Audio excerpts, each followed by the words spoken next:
샬롬, 말씀 읽어주는 김기웅 목사입니다. 오늘도 기대하는 마음과 사모하는 마음을 가지고 하나님의 말씀 함께 읽겠습니다.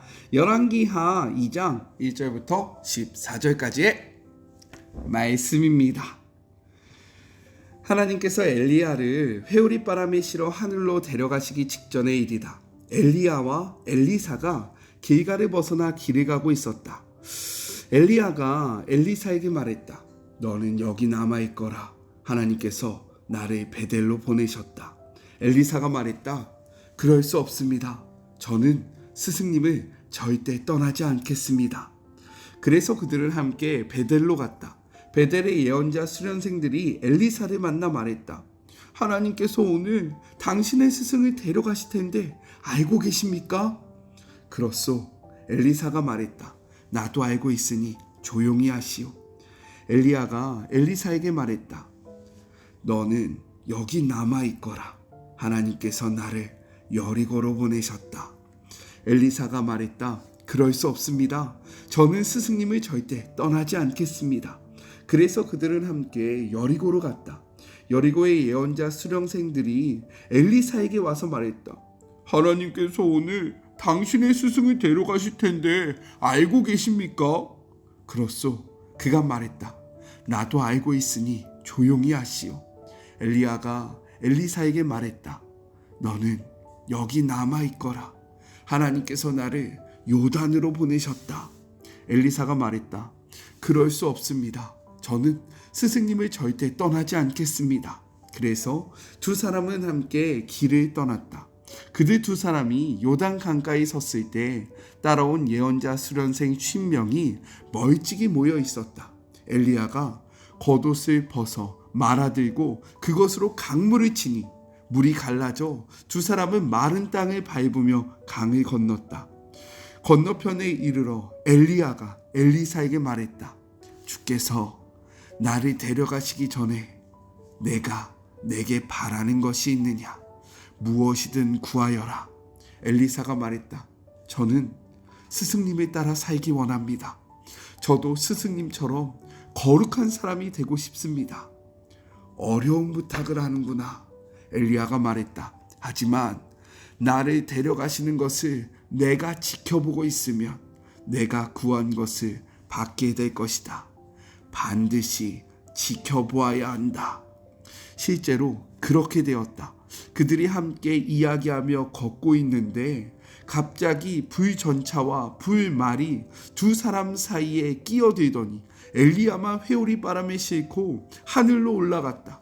엘리사가 그 모든 것을 보고 소리쳤다. 나의 아버지, 나의 아버지, 이스라엘의 전차와 기병이시여. 더 이상 아무것도 보이지 않자 엘리사는 자기 옷을 잡아 찢었다. 그러고는 엘리야가 떨어뜨린 겉옷을 집어들고 요단 강가로 돌아와 그곳에 섰다. 그는 엘리야의 겉옷, 엘리야가 남긴 것은 그것뿐이었다를 들고 강물을 치며 말했다. 엘리야의 하나님, 어디 계십니까? 그가 강물을 치자 물이 갈라져 엘리사는 걸어서 강을 건넜다. 이것은 하나님의 말씀입니다. 오늘 말씀을 통해 두 가지를 함께 생각해 보았으면 좋겠습니다. 먼저 첫 번째, 끝까지 엘리야를 떠나지 아니하는 엘리사에 대해서 이야기를 하고 있어요. 엘리야는 아하시아의 죽음을 선언하는 것으로 지상의 사역을 마무리합니다. 하나님께서는 평생 고통과 수고로 애쓴 종을 회오리바람에 하늘로 올리는 영광스러움을 선물하시고자 해요. 엘리야는 떠나야 할 때가 왔음을 알고 길갈에서 길을 나섭니다. 그때 엘리야가 엘리사에게 이렇게 이야기해요. 2절 전반부의 말씀입니다. 엘리야가 엘리사에게 이르되 청하건대 너는 여기 머물러라. 여호와께서 나를 베델로 보내시느니라 라고 이야기해요. 그러자 엘리사는 이렇게 이야기합니다. 2절 후반부에요. 엘리사가 이르되 여호와께서 살아계심과 당신의 영혼이 살아있음을 두고 맹세하노니 내가 당신을 떠나지 아니하겠나이다 하는지라. 이에 두 사람이 베델로 내려갔다라고 이야기해요. 엘리야는 남기를 권했지만 엘리사는 따르기로 결심했다라는 겁니다. 베들에 도착한 엘리야는 여리고로 갈 준비를 하면서 엘리사에게 또다시 이렇게 이야기합니다. 4절 전반부의 말씀입니다. 엘리야가 그에게 이르되 엘리사야 청하건대 너는 여기 머물라 여호와께서 나를 여리고로 보내셨느니라 라고 이야기를 합니다. 이번에도 엘리야의 권유에 엘리사는 이렇게 이야기해요.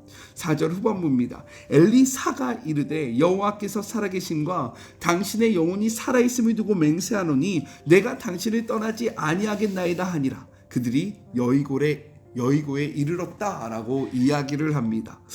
여리고에서 요단으로 이동하기 전 또다시 엘리야는 엘리사에게 이렇게 이야기해요. 6절 전반부의 말씀입니다. 엘리야가 또 엘리사에게 이르되 청하건대 너는 여기 머물라 여호와께서 나를 요단으로 보내시느니라 라고 이야기합니다. 그러자 이번에도 엘리사는 대답합니다. 6절 후반부예요. 그가 이르되 여호와께서 살아계심과 당신의 영혼이 살아있음을 두고 맹세하노니 내가 당신을 떠나지 아니하겠나이다 하는지라. 이에 두 사람이 함께 갔다라고 이야기를 해요. 이 본문을 읽어보면 마치 엘리야는요 그가 머물기를 원했고 엘리사는 그와 함께하기를 원하는 모습이 보여집니다. 엘리야가 일부러 그를 죄송합니다. 엘리야가 일부러 엘리사를 남겨두려고 자신과 떨어뜨리려고 노력하는 모습이 보인다라는 거예요. 그런데 10절의 말씀을 보면 그는 분명히 알고 있었다라는 거예요. 무엇입니까? 엘리사가 자신의 뒤를 이으기 위해서는 분명히 자신이 하늘로 올라가야 하는 것을 바라봐야 하는 것, 즉 그와 함께 동행해야 하는 것을 분명히 알고 있음에도 불구하고 계속해서 3번이나 이를 거절했다라는 겁니다. 그리고 이미 하나님께서는요 무엇이라고 말씀하십니까? 엘리야의 뒤를 잇는 사람이 엘리사가 될 것이다 라는 것을 말씀해 주셨다라는 거예요. 열왕기상 19장 16절의 말씀입니다. 너는 또 님시의 아들 예후에게 기름을 부어 이스라엘의 왕이 되게 하고 또 아벨 무홀라 사벳의 아들 엘리사에게 기름을 부어 너를 대신하여 선지자가 되게 하라 라고 이야기했다라는 거예요. 하나님의 말씀도 있었고 또 그가 자신과 함께 할 때에 자신의 뒤를 이을 수 있다는 것을 알면도 불구하고 왜 이렇게 엘리야는 마치 엘리사를 거부하는 것처럼 3번이나 그에게 머물라고 권면했을까요? 우리가 이것을 알아야 합니다. 그런데 오늘 개역개정의 말씀을 보면 그 느낌이 잘 오지 않아요. 이것은 원문의 말씀을 볼 때 확실히 드러날 수 있는데 히브리 성경을 보면요 엘리야가 엘리사에게 3번이나 반복해서 명령하는 것, 이곳에 머물라 라는 것은요 따라오는 것을 강력하게 금하는 표현이 아니라 이것이 중요합니다. 엘리사에게 지금이라도 다시 생각할 수 있는 기회를 허락하는 권면의 표현이라는 거예요. 즉 엘리사가 선지자의 소명에 대해서 다시 한번 깊이 생각할 수 있는 시간과 기회를 제공하고 있다라는 겁니다. 엘리야가 엘리사를 떼어놓고 싶어서가 아니라 엘리사가 이제는 앞으로 자신이 살아왔던 그 험난한 선지자의 길에 들어서기 전에 마지막으로 너가 한 번 더 생각하고 한 번 더 결단하고 너의 다짐으로 이 길을 걸어가야 한다 라는 의미로 너는 여기 머물러 있어라. 다시 한번 이 길을 걷는 것을 정말로 깊이 한번 생각해 보아라 라고 이야기했다라는 겁니다. 왜냐하면 선지자의 삶은 일반인들과 달리 구별된 삶으로서 이에 따른 많은 고난과 그리고 어려움이 동반되기 때문인 거죠. 그런데요, 이러한 이야기는 엘리야가 엘리사에게만 했던 것은 아니라는 겁니다. 예수님도 예수님의 제자들에게 분명히 이렇게 말씀하셨다라는 거예요. 마태복음 16장 24절의 말씀입니다. 이에 예수께서 제자들에게 이르시되 누구든지 나를 따라오려거든 자기를 부인하고 자기 십자가를 지고 나를 따를 것이다 라고 이야기를 하고 계십니다. 예수님이 제자들을 향해서 말씀하시는 거예요. 나를 따라오고 싶으냐? 그러면 누구든지 따라올 수 있다. 그런데 조건이 있다. 먼저는 스스로를 부인해야 한다. 그리고 날마다 자기 십자가를 지고 나를 따라야 한다. 이 길은 쉽지 않다. 이 길은 편하지 않다. 이 길은 어렵다. 잘 생각해 보아라 라고 말씀하고 계신다라는 거예요. 이러한 예수님의 그러한 물음 앞에 어떻게 대답하시겠습니까? 엘리사는요, 이러한 엘리야의 물음 앞에 3번이나 반복해서 이야기합니다. 하나님의 살아계심과 당신의 영혼을 두고 내가 맹세하노니 나는 당신을 떠나지 않겠습니다 라고 이야기하므로 그는요, 엘리야를 이어서 하나님의 종으로 사용받을 수 있었다라는 겁니다.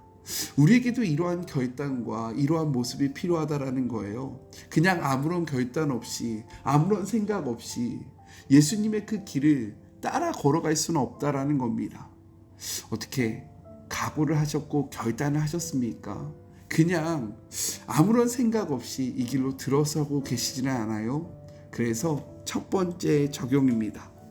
여기 머물라는 엘리야의 권면이 오늘 나에게 들려온다면 나는 어떠한 선택을 할 것 같습니까? 마지못해 억지로 끌려가는 신앙이 아니라 자원함과 기쁨으로 주님이 부르신 길을 향해 힘있게 달려가는 삶을 살아갈 수 있게 해달라고 기도하는 하루가 되기를 간절히 소망합니다.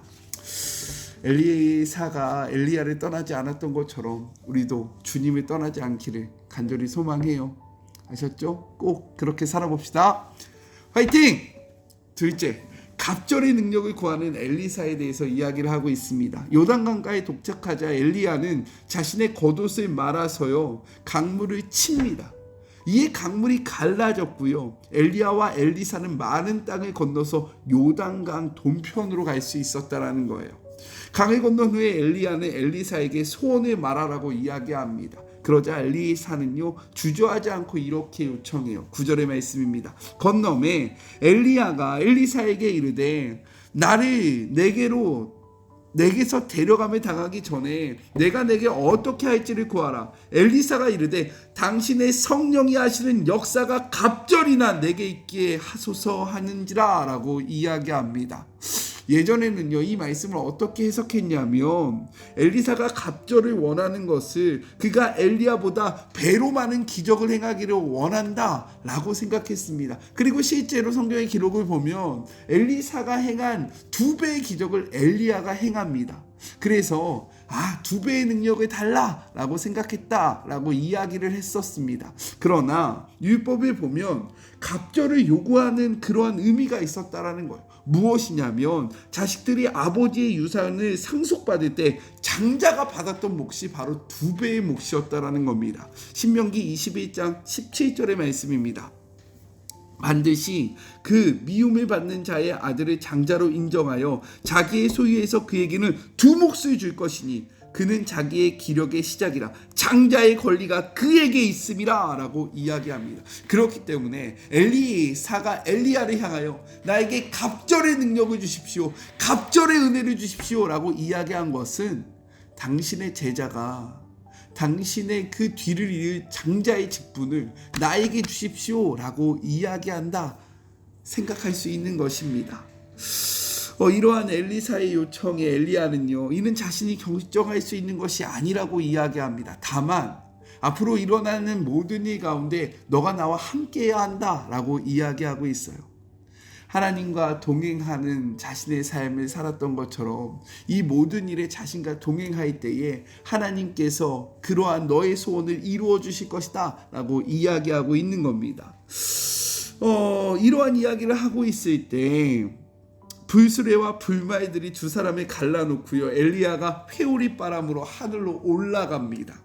작별 인사도 하지 못한 채 스승을 떠나보낸 엘리사는요, 슬피 울면서 이렇게 이야기해요. 12절의 말씀입니다. 엘리사가 보고 소리 지르되 내 아버지여 내 아버지여 이스라엘의 병과 그의 마병이여 하더니 다시 보지 아니하는지라. 이에 엘리사가 자기 옷을 잡아 둘로 찢었다라고 이야기합니다. 옷을 잡아 둘로 찢는 행위는요, 슬픔을 나타내는 거예요. 더 이상 스승을 볼 수 없는 그 아픔과 슬픔을 이야기하고 있는 겁니다. 특별히 내 아버지여 이스라엘의 병고와 그 군사여라고 이야기하지 않습니까? 이 이야기는 무엇이냐면 이스라엘이 주변 국가의 온갖 음모와 침략으로부터 견디고 지금까지 나라가 존재할 수 있었던 것은 군사력과 외교력 때문이 아니라 엘리야를 통해서 나타난 하나님의 능력이었다라는 것을 고백하고 있다라는 거예요. 그렇기 때문에 이스라엘이 지켰던 마병과 병사는 바로 다름 아닌 하나님의 사람 당신입니다 라고 이야기를 하고 있다라는 겁니다. 슬픔에 잠긴 엘리사는 하늘로 올라간 엘리야의 몸에서 떨어진 겉옷을 줍습니다. 그리고 다시금 요단강에 와서요 어떻게 합니까? 그 겉옷으로 물을 다시 치면서 이렇게 이야기해요. 엘리야의 하나님 여호와는 어디 계십니까? 라며 울부짖어요. 바로 그 순간 엘리야가 강물을 내리칠 때 일어났던 기적, 강물이 갈라졌던 것처럼 이번에도 요단 강물이 둘로 나뉘게 됩니다. 엘리야와 함께했던 하나님의 능력이 이번엔 엘리사와 함께하고 있음을 보여주고 있는 거예요. 14절의 말씀입니다. 엘리야의 몸에서 떨어진 그의 겉옷을 가지고 물을 치매 이르되 엘리야의 하나님 여호와는 어디 계시나이까 하고 그도 물을 치매 물이 이리저리 갈라지고 엘리사가 건넜다라고 이야기합니다. 이는요 하나님이 엘리사의 소원을 들어주셨음을 보여주고 있는 거예요. 그리고 하나님께서 엘리야의 계승자로 엘리사를 인정하셨다라는 것을 나타내주는 표식입니다. 우상의 땅에서 하나님의 권능으로 일하기 위해서 이제 엘리야사는 그 위대한 첫걸음을 내딛었다라는 거예요. 여기서 한 가지 팁으로 말씀드리자면 이 모습은 지금 이 성경의 기록은 마치 출애굽 때 모세가 홍해를 가르던 일과 비슷하지 않습니까? 그리고 그 후에 가나안에 입성할 때 여호수아가 요단 강물을 가르지 않습니까? 그것과 매우 비슷한 그것들을 연상시키고 있다라는 거예요. 그리고 앞서서 엘리야와 엘리사가 길갈, 베델, 여리고, 요단으로 나아갔잖아요. 근데 이 순서가 어떤 순서인지 아십니까? 바로 여호수아의 군대가 가나안 땅을 정복할 때 순차적으로 지났던 곳이었다라는 거예요. 그래서 지금 이 열왕기의 기자는 엘리야, 엘리사의 계승을 모세, 여호수아의 계승과 비교해서 같은 모습으로 이야기를 하고 있다라는 겁니다. 매우 신기하지 않습니까? 이것은 팁으로 좀 알아두셨으면 좋겠어요. 두 번째 적용입니다. 나는 하나님께 무엇을 구하고 있습니까? 내 삶 속에서 하나님의 권능으로 일하기 위한 첫걸음을 내딛어야 할 곳은 어디입니까? 두려워하지 말고 하나님을 의지하며 담대함으로 믿음의 여정을 시작할 수 있게 해달라고 기도하는 하루가 되기를 소망합니다. 이 적용에 죄송합니다. 이 적용의 질문이 무엇이냐면 엘리야와 엘리사가 요단강을 건너가지 않습니까? 근데 엘리야가 다시금 하늘로 올라가고 엘리사가 다시금 이 요단강을 건넌다는 것은 무엇입니까?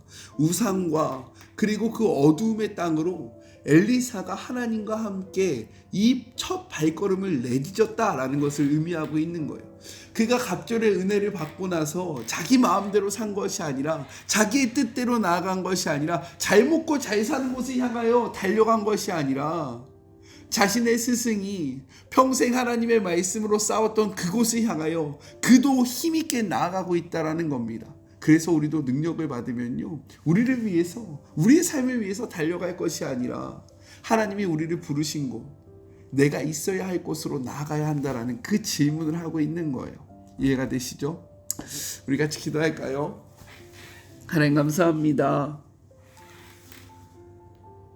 하나님께서는 엘리야를 회오리 바람으로 이 땅에서 데려가십니다.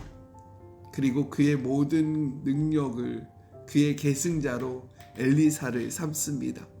엘리사는 이것을 자연스럽게 받아들였던 것이 아니라 3번이나 결단하며 이 길을 걸어갑니다.